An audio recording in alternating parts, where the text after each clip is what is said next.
মুর্শিদাবাদ জেলার বহরমপুর জলঙ্গির রাজ্য সড়ক সংলগ্ন ইসলামপুর বাস স্ট্যান্ডে একটি বেডিং এর দোকানে হঠাৎ অগ্নিকাণ্ড। উক্ত ভয়াবহ অগ্নিকাণ্ডের জেরে প্রায় বেশ কিছুক্ষণের জন্য চাঞ্চল্য সৃষ্টি হয় এলাকাতে। ঘটনার খবর পেয়ে ঘটনাস্থলে উপস্থিত দমকলের একটি ইঞ্জিন দমকল কর্মীদের প্রায় ৪৫ মিনিটের প্রচেষ্টায় আগুন নিয়ন্ত্রণে আনা সম্ভব হয়েছে। মুর্শিদাবাদ পুলিশ জেলার ইসলামপুর থানার ভারপ্রাপ্ত আধিকারিক সহ স্থানীয়দের তৎপরতা ও সহযোগিতার পাশাপাশি দমকল কর্মীদের উদ্যোগেই প্রায় ৪৫ মিনিট পর আগুন নিয়ন্ত্রণে আসে। তবে ক্ষয়ক্ষতি হয়েছে বেশ কয়েক লক্ষ টাকার। দেখে নেব সেই চিত্র, মুর্শিদাবাদ জেলার ইসলামপুরের চিত্র, ইসলামপুর বাস স্ট্যান্ড সংলগ্ন এলাকার চিত্র। মুর্শিদাবাদের ইসলামপুর থেকে ক্যামেরায় রুবেল শেখের সঙ্গে রফিকুল ইসলাম, বিগ নিউজ। মুর্শিদাবাদ জেলার ইসলামপুরে ভয়াবহ অগ্নিকাণ্ড, ঘটনাস্থলে দমকলের ইঞ্জিন। স্থানীয়দের প্রচেষ্টায় প্রায় ৪৫ মিনিট ধরে লড়াই চালিয়ে আগুন নিয়ন্ত্রণে আনে দমকল কর্মীরা।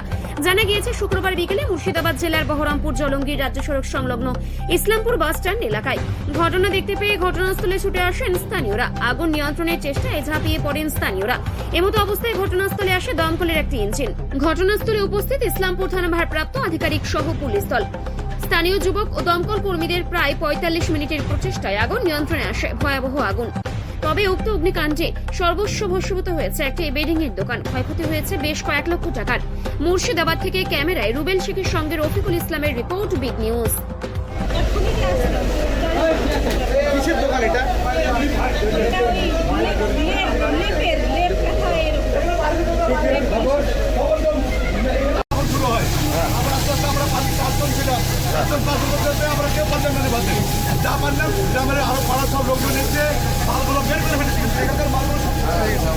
আমরা ছিলাম বলে মালকোটাকে বাঁচাতে পেরেছি।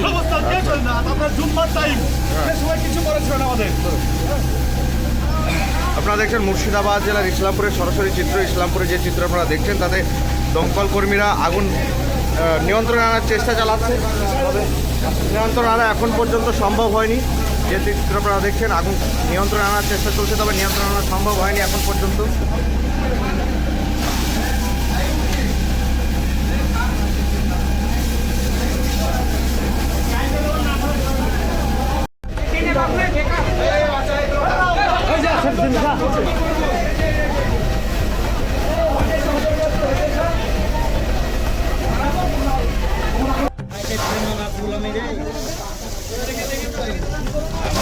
পাইপ ফেলেছে, পাইপের মধ্যে ফেললে বাইকে